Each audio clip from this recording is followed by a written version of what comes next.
હવે જેનું આપણે કોંગ્રેસ પાર્ટીમાં સ્વાગત કર્યું છે એવા સમગ્ર ગુજરાતનો આદિવાસી સમાજનું ગૌરવ એવા આદિવાસી મસીહા મહેશભાઈ વસાવા સભાને સંબોધન કરશે.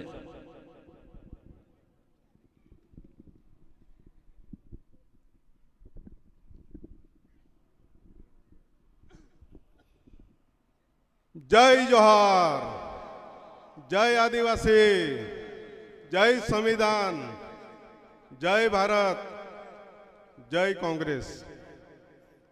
બધાને નવાઈ લાગતી હશે કે ક્યાં કોંગ્રેસમાં આજે આવી ગયા, કે અમારે ફોરને છક્કા લગાવવા પડે ને. કેમ કે આદિવાસી વિસ્તાર આદિ અનાદિ કાળથી અહીં વસે છે. આદિવાસી સમાજ પૂરા ભારત દેશની અંદર સૌથી વધારે આજે ખરાબ હાલત હોય જે મૂળ માલિક છે, એ માલિક હોવા છતાં એ આજે કાળી મજૂરી કરીને રાતના દિવસ તડકામાં ઠંડીમાં વરસાદમાં કામ કરીને આજે પણ પોતાના પેટના રોટલા માટે આજે સંઘર્ષ કરી રહ્યો છે. તો આજે ખાસ કરીને હું કોંગ્રેસમાં એટલા માટે જોઈન થયો છું કે હું વર્ષોથી જોઈ રહ્યો છું અમારા ગરીબોના મસીહા છોટુભાઈ વસાવા સાહેબે સંઘર્ષ કર્યો અને સંઘર્ષ કરીને લોકોને જાગૃત કર્યા, જળ જમીન જંગલ માટે લડતો કરી. જેવી રીતે અંગ્રેજોની સામે આદિવાસી સમાજે બિરસા દાદા, ટંટિયા મામા, તિલક માંજી, ગુરુ ગોવિંદજી, મોતીલાલ તેજાવત, આ બધાએ આપણા સંઘર્ષ કર્યા છે અને હજારો લોકોની અહીં ગાડી હત્યાઓ થઈ છે. એમણે પણ આ દેશને અંગ્રેજોની સામે લડાઈ કરી. અહીં ગોળા અંગ્રેજો આવ્યા હતા, એને ભગાડી દીધા. આદિવાસીઓ કોઈ ક્યારેય નમતું નથી આપી. એટલે કાળા અંગ્રેજો જે બેઠા છે દિલ્હીની અંદર ને જે આ સમાજને લૂંટવાનું કામ કરે છે, એ લોકો સમજી જાય કે અમારો આદિવાસી સમાજ, એસસી સમાજ, ઓબીસી સમાજ, માઇનોરિટી સમાજ જે દિવસે અમે સંગઠિત થઈ જઈશું, જાગૃત થઈ જઈશું, ભેગા થઈ જઈશું, તે દિવસે બહારથી આવેલા લોકોને અમે અહીંથી બહાર કરી દઈશું. કારણ કે આદિવાસી વિસ્તારની અંદર જળ જમીન જંગલ લૂંટવા માટેનું કામ કર્યું છે. અમારે તો આજે વધારે નથી કહેવું, ખાસ કરીને મારે આજે ગુજરાતના આપણા પ્રભારી જે મારું કોંગ્રેસમાં જેમણે જોઈન કરાવ્યું અમિતભાઈ ચાવડા અને સાથે મુકુલ વાસનિકજી, સાથે સ્ટેજ પર બેઠેલા સૌ કોઈ ધારાસભ્યશ્રી, માજી ધારાસભ્યશ્રી અને કોંગ્રેસ પક્ષના હોદ્દેદારો, સામે ભાઈઓ બહેનો યુવાનો, સૌને હું આહવાન કરું છું કે આવનારા સમયની અંદર ઉમરગામથી અંબાજી સુધી આપણી લડત ચાલુ રહેશે. અમે બોલવા કરતા કામ વધારે કરીશું. ગામડે ગામડે જઈને અમે મિટિંગો કરીશું, શિબિરો કરીશું અને આખું સંગઠન સમાજનું એસસી એસટી ઓબીસી માઇનોરિટીનું સંગઠનો બનાવીશું. ને આપણે જે આ ચૂંટણી હમણાં તાલુકા જિલ્લાની જે ચૂંટણીઓ આવી રહી છે એમાં અમે પરિણામો લાવીને બતાવીશું. આપ તમે જોઈ લો, 14 જિલ્લાઓ 52 તાલુકા ગુજરાતની અંદર છે, એની અંદર અમે જબરજસ્ત મહેનત કરીશું. બીજું સાથે સાથે અત્યારે આ ભારતીય જનતા પાર્ટી ભાજપ આદિવાસી વિસ્તારમાં એક પ્રાણીને લાવ્યા છે. દિલ્હીથી આવેલા ઠગ લોકોનો એક એજન્ડા ગાડી બન્યો છે ગુજરાત જોડો યાત્રા કરવા માટે.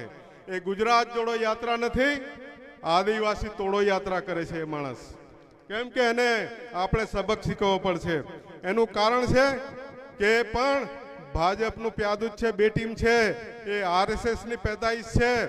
અરવિંદ કેજરીવાલને આ અન્ના હજારે અને આ ભાજપે જ પેદા કર્યા છે. આ એના જ દીકરા છે, ભાજપના જ દીકરા છે. એટલે એવા લોકોને ઓળખી લેજો. એનું કારણ છે કે આવા માણસોને હાથા બનાવી, આપણે જ્યારે જંગલ કાપવાનું હોય તો આપણે લાકડીનો હાથો જોઈએ તો જંગલ કાપી શકીએ. માટે આ વિસ્તારમાં એક હાથો બનાવ્યો છે આદિવાસી વિસ્તારમાં, જેણે આ વિસ્તારની અંદર આ બાજુથી તે બાજુ દોડવાનું કામ કર્યું, પણ એ શું કંઈ ઉગવાનું નથી. સાહેબ, હું ડેડિયાપાડામાં 22 વર્ષ લડ્યો છું. હું 2 વખત ધારાસભ્ય બન્યા છે. એ આજે જ્યાંથી ધારાસભ્ય છે ને એમની એક પણ સીટ ત્યાં આગળ તાલુકા જિલ્લામાં પણ નહીં આવવા દઈએ ને આવનારી વિધાનસભા પણ અમે એમને ત્યાં હરાવી દઈશું. અને આ ભરૂચની અંદરથી જ્યારે ભરૂચની ભૌગોલિક પરિસ્થિતિ છે, આદિવાસી, મુસ્લિમ, ઓબીસી અને એસસી આ મોટી વસ્તી છે. આવનારા સમયની અંદર તાલુકા અને જિલ્લા પંચાયતો અમે નર્મદા અને ભરૂચ જિલ્લામાંથી ઊભી કરીશું. આખા ગુજરાતની અંદર અમે ફરીથી આ કોંગ્રેસને ઊભી કરશું. જેવી રીતે 31 જિલ્લા પંચાયતો આગળ હતી એવી રીતે જિલ્લા પંચાયતો અને નગરપાલિકાઓમાં બહુમતી આવવાની છે. એ દિવસે ગરીબોનો રાજ આવશે.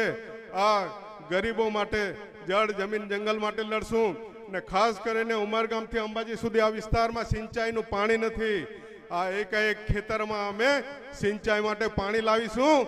અમારા વિસ્તારમાં પણ અમે શેરડી, કપાસ, તુવેરો બધું કાયમ માટેનું અમારું અનાજ પાકે એવી વ્યવસ્થા આ કોંગ્રેસ સરકાર કરે છે.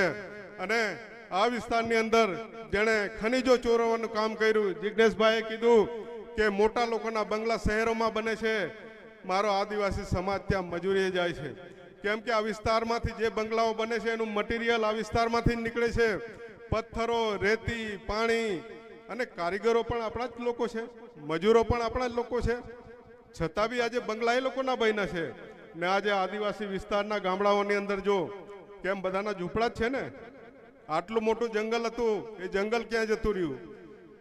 એટલે આવનારા સમયની અંદર આ સમાજની લડત લડવા માટે અમે ભેગા થયા છે. આવનારા સમયમાં અમે ખૂબ અમારી સાથે કોંગ્રેસ આદિવાસી અધ્યક્ષ તરીકે રાજુભાઈ પારગી ગુજરાત અને સાથે સાથે અમારા ધારાસભ્ય આનંદભાઈ, જિજ્ઞેશભાઈ, સાથે અમે બધા એવો નિર્ણય કર્યો છે કે ઉમરગામથી અંબાજી સુધી અમને પૂરું માર્ગદર્શન અમિતભાઈ ચાવડા સાહેબ અને મુકુલ વાઘસેજી અને સાથી અમારા પ્રભારી, નામ તો હવે પેલવેલા છે એટલે બધું ખ્યાલ નથી, પણ અમે ચોક્કસ આ લડાઈ લડ્યા છે. તો મારા આદિવાસી ભાઈઓ બહેનોને આવનારી તાલુકા જિલ્લા પંચાયતો છે એની અંદર જબરજસ્ત વોટિંગ કરી અને આ કોંગ્રેસને આપણે ઉપર લઈ જઈશું. અને આપણા રાહુલ ગાંધી જે યુવા છે, એટલે મારા યુવાનોને પણ કેવું છે કે એમણે જે લડાઈ છેડી છે, આરએસએસની સામે લડાઈ છેડી છે, એટલે એને આપણે પૂરો સપોર્ટ કરવાનો છે. બાકીની લડાઈઓ તો આપણે લડતા જ લઈ જઈશું. મણિપુરની અંદર જેવી રીતે ત્યાં ગાડી આદિવાસી સમાજ લડ્યો છે, એવી રીતે ગુજરાતમાં, મહારાષ્ટ્રમાં, મધ્યપ્રદેશમાં અને રાજસ્થાનમાં આપણે લડીશું. તો આવનારા સમયમાં જળ જમીન જંગલ માટે આપણે લડીશું. તો સૌ બધા ભાઈઓ બહેનો, આગેવાનો, યુવાનો, સ્ટેજ પર મંચસ્થ સૌનો ખૂબ ખૂબ આભાર માનું છું અને મારું મંતવ્ય હું પૂરું કરું છું. મહેશભાઈ વસાવા સાહેબનું